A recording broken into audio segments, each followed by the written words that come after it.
My mother-in-law told me something surprising. She said, "We're going to live together now.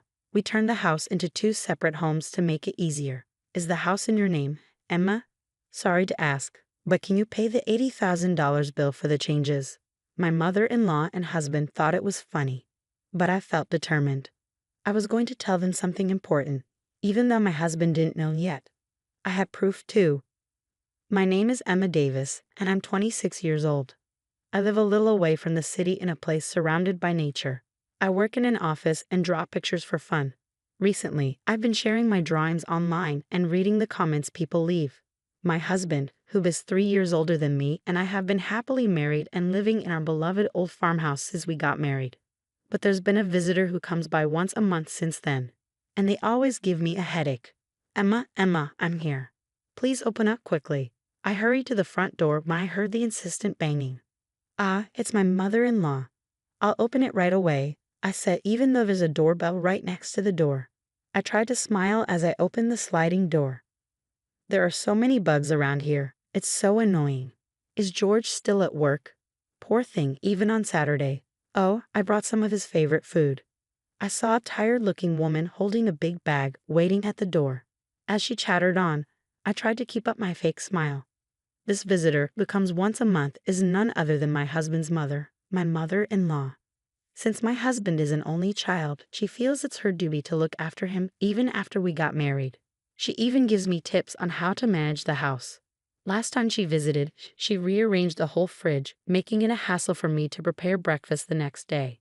I remember my husband telling me before we got married, if my parents ever need care, we'll live together. I hope you understand. I'm disappointed at the thought of leaving our lovely old house when the time comes, but I've accepted it. What bothers me more is the idea of living with my mother-in-law all the time. I feel sorry for my husband, as it's not something I'm looking forward to. Fast forward 2 years into our married life in the farmhouse. My husband told me that his father slipped on the stairs at home and broke his leg. They'll need our help from now on. Let's live together, just like we talked about before we got married. Yes, I'm worried too. So I think it's a good idea. Can I still do my drawings? I was concerned about my father-in-law's health, so I agreed to move in with them without hesitation. But I was worried that taking care of my in-laws and doing housework might leave me with no time for my drawing hobby. Whether he knew about my worries or not, my husband just said, "I want you to focus on the house," and left for his office. Left alone in my room, I felt like I was giving up on my husband. As I looked through my drawings, I started sorting out my feelings. Just when I had decided to live with them, something unexpected happened.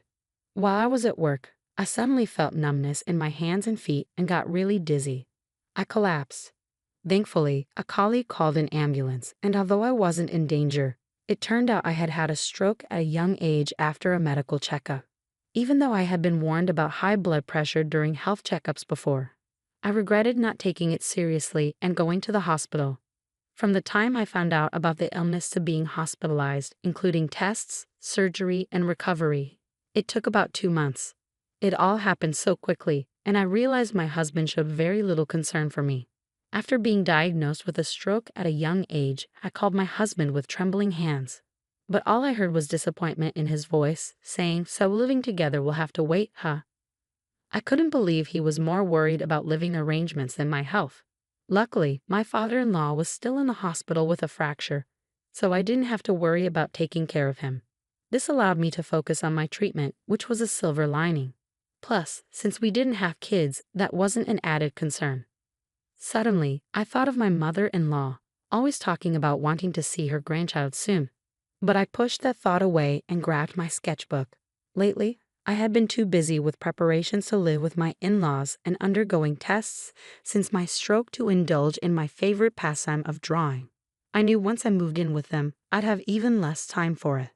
I decided to view my time in the hospital as a gift of freedom from God and resolved to enjoy my hobby to the fullest. Once this period was over, I promised myself to give my best to my husband and in-laws, whether it was doing chores or anything else. The 2-month hospital stay flew by, and finally it was time to leave. My husband casually asked if he should pick me up, but I wanted some time alone, so I declined, feeling a bit guilty. As I rode the bus, I looked out the window and saw the familiar scenery. I realized I was already near home. The sunlight shining on the lush green leaves was breathtaking, and I felt a mix of emotions, thinking goodbye to this beautiful natural setting. Since my in-laws' house is closer to the city, my life is going to change a lot from now on.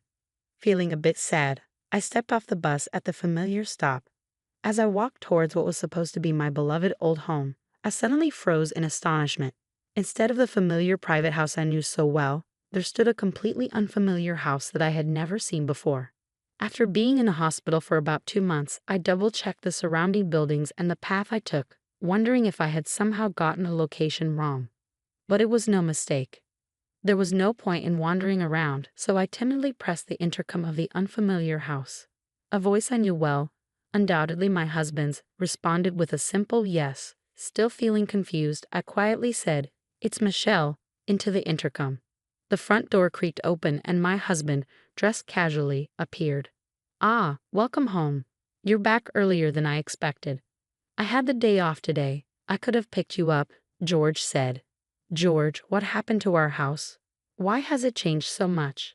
I interrupted him, feeling disbelief, noticing his relaxed demeanor, perhaps indicating he had just woken up with his messy hair. Ignoring my anxiousness, George only responded vaguely, "Huh. What's going on? What happened?" without addressing my question. Just then, laughter echoed from inside the house. Unable to believe it, I pushed past my husband and made my way to the living room. Opening the unfamiliar door leading to the living room, I saw my mother-in-law lying on a couch, watching TV.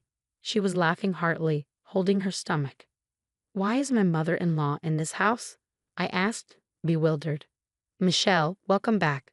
Hospital stays can be long, but don't worry. I took care of the house while you were gone," my mother-in-law said casually.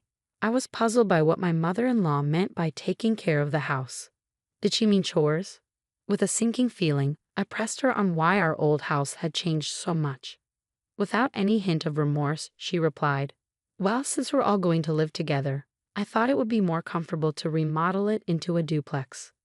The words "remodeled it into a duplex" kept echoing in my head. My mother-in-law had always been one to meddle in our lives, but I never imagined she would renovate our house without asking. And weren't we supposed to move into my in-laws' house, closer to the city center? Every time she visited our old house, she complained about the bugs and the walk from the station. So why all the changes now?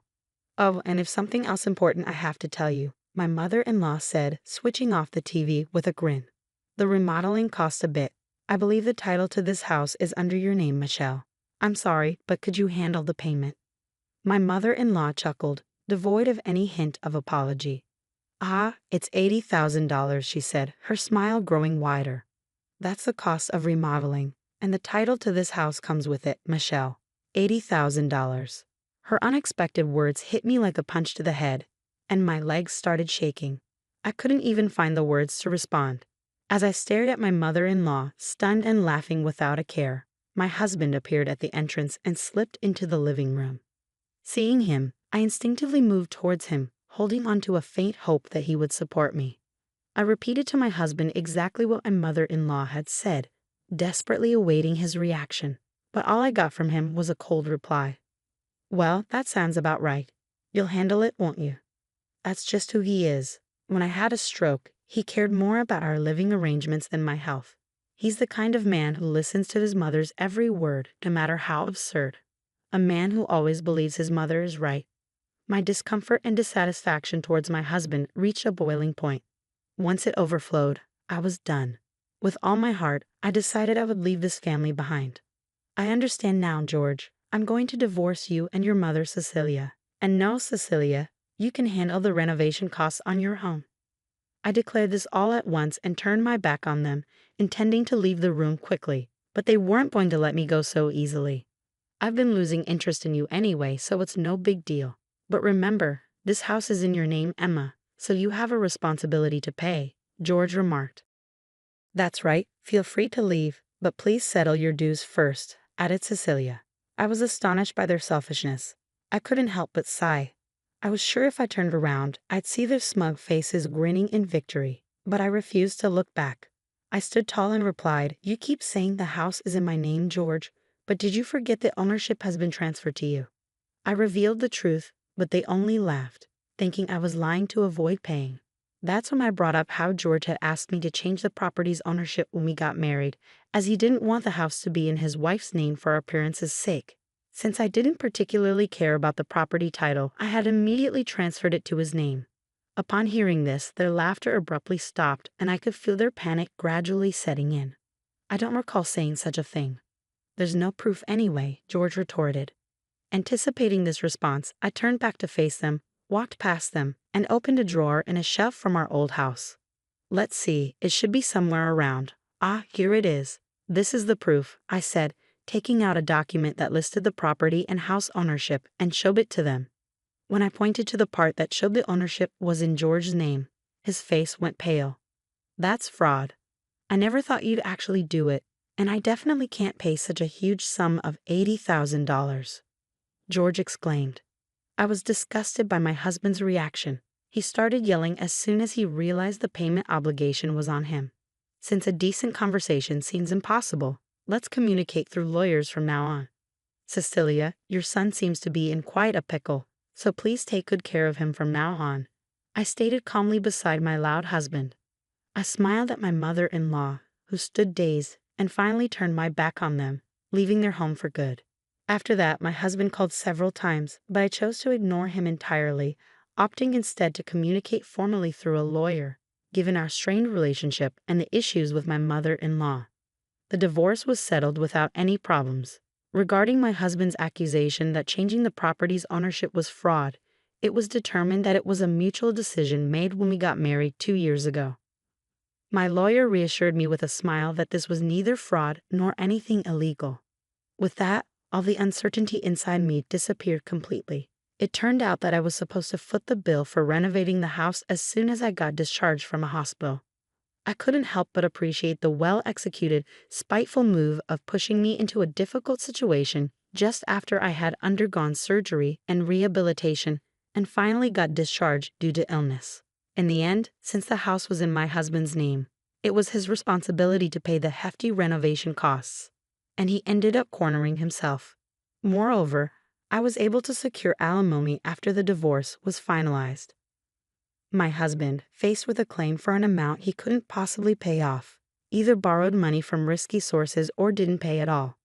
While I was in the midst of the legal battle with my husband and mother-in-law, I received an apology from my father-in-law, Bob, who had been hospitalized with a broken leg, saying, "I'm sorry for my wife and son's behavior." Of course, it didn't seem that Bob was directly involved in this matter, but it couldn't be denied that for 2 years after our marriage, he had turned a blind eye to his wife and my indifferent husband. After briefly replying to Bob's message, I made the decision to cut all ties with my old family and start afresh. Since then, my health has been gradually improving, and I was able to return to work. When I was married, I used to draw illustrations, but I always felt restricted by my husband's presence. Now, I can immerse myself in drawing whenever and however I want. Initially, drawing was just a hobby, but now I receive job offers through the social networking site where I post my illustrations. I spend more time drawing for work than for pleasure these days.